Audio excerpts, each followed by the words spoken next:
שהוא טייס, אתה לא תמצא. את הייצוג כדי להיות טייס צריך להתגייס לצבא. כן, אני יודע, אבל... אם אתם רוצים זכויות שוות, אז תיקחו על עצמכם גם חובות שווים.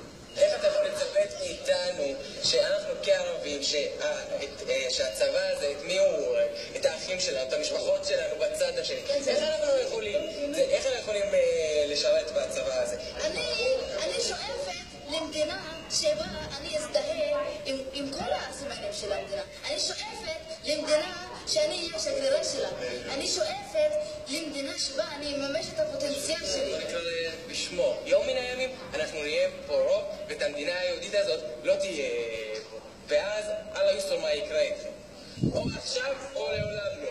עכשיו תבואו תסכימו אותנו, כי זה לטובתכם, זה לא רק לטובתנו. אנחנו, תאמין לי שפה כולנו מאמונה שלמה, מאמונה בפנים. אנחנו עוד יבוא יום, והמדינה הזאת תהיה שלנו. הכל יחזור אלינו. על זה חונכנו מגיל קטן, על זה כל הפלסטינאים, שבגלות כולם מאמינים בזה. בגלל זה עד היום הם מחזיקים את המפתחות שלהם, את המפתחות של הבתים. בגלל זה יום